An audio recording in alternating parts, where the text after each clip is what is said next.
There are good skiing conditions across the leading resorts of the Alps this week, with extended periods of sunshine and a freezing level that is above base elevation through the day. The best snow conditions are on the upper slopes, but almost all pistes and lifts are open, and the latest extended forecast indicates that there will be fresh snows arriving by the weekend as well. Sky News Snow Report, sponsored by Estd, the online. To bring you, not getting very much in, but coming in via the news agencies, that a gunman has been reported, an active shooter has just been reported in a building at a naval medical center in San Diego. All occupants have been advised to run, hide, and all non-emergency response personnel are asked to stay away from the compound. That's all we have at the moment. That there is an active shooter that's just been reported at a naval medical center in San Diego in the United States. We'll bring you more on that as it develops. In the meantime, Danish politicians have passed a bill allowing authorities to seize the valuables of asylum seekers in the country. Kenneth Christensen Burr is a member of Parliament for the Danish People's Party. He joins us now via Skype from Copenhagen. Good afternoon to you. Is this law fair?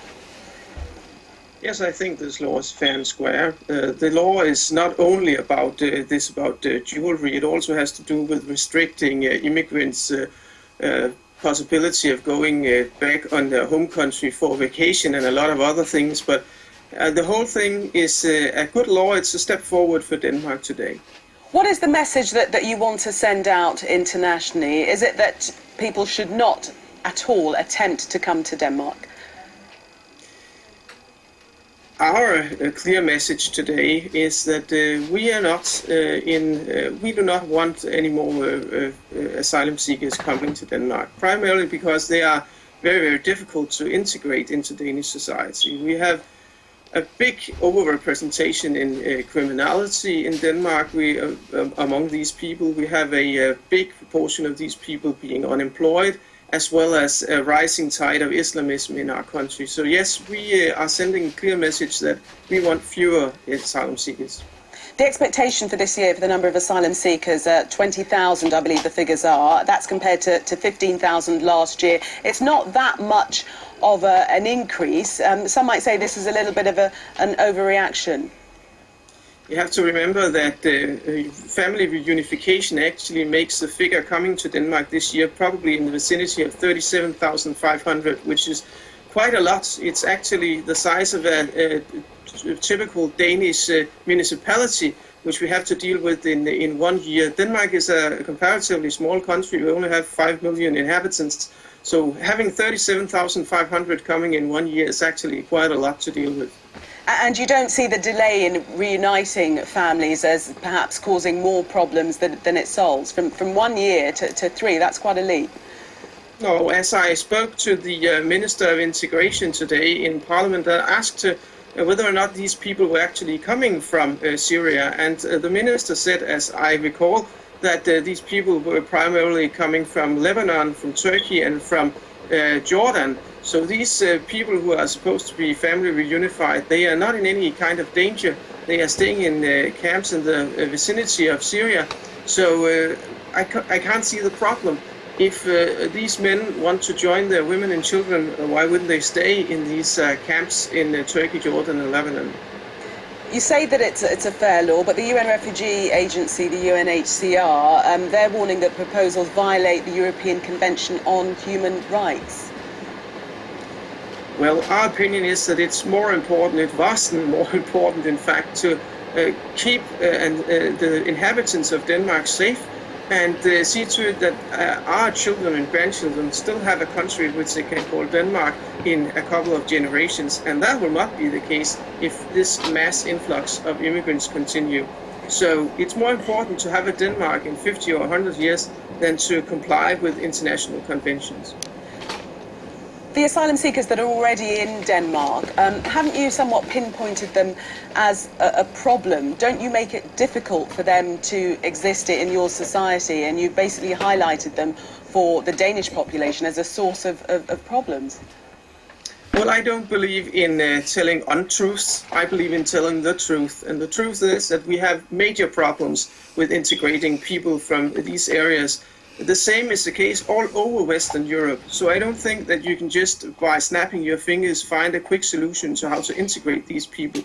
So we have to know that the important thing here is to have as few people from third world countries coming to Denmark, and the people who will be coming should be people who are willing to accept the values and the democracy which we have in Denmark. And right now, that is not what we're seeing.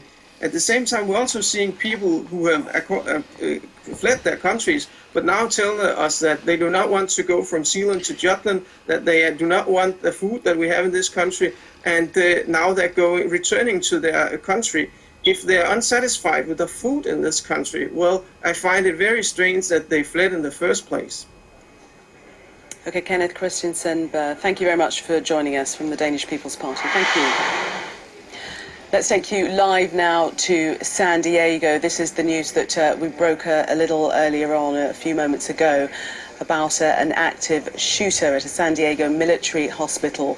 The facility actually broadcast this news on its official Facebook page, saying that an active shooter has just been reported in the building at the Naval Medical Center in San Diego. All occupants are advised to run or hide.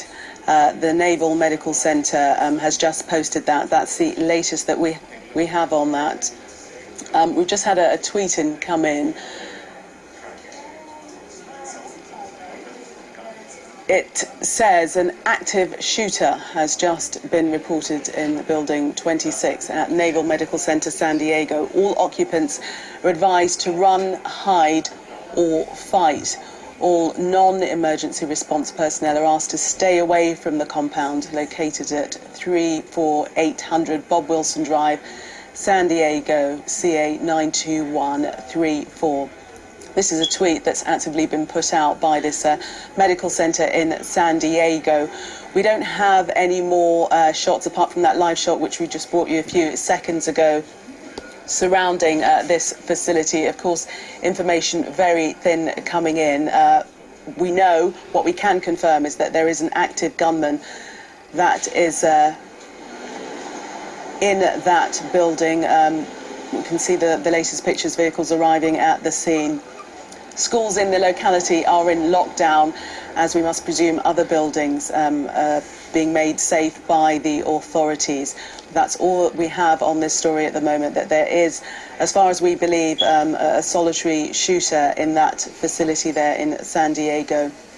Emergency services obviously being deployed, all of the actual routines that are gone through in situations like this being kicked into motion as we speak. But that's as much as we can see from that wide shot. There are no reports, as far as we know at the moment, of any casualties. The information that's been tweeted by the facility just advising people, if they are in the situation, what to do at the moment, but no reports of any casualties. And as far as we know, there are no eyewitness accounts or no accounts of any shots being heard. But there is an active shooter in that facility in San Diego. The US military authorities responding to those reports of gunshots that obviously have been heard, and all the emergency services kicking into action. We can say that local schools have been shut down, they're in lockdown, and there'll be no movement in or out of various buildings in the vicinity. We'll of course bring you more as it comes into us, but that's a very much moving situation. A tranquil air rests over Doha.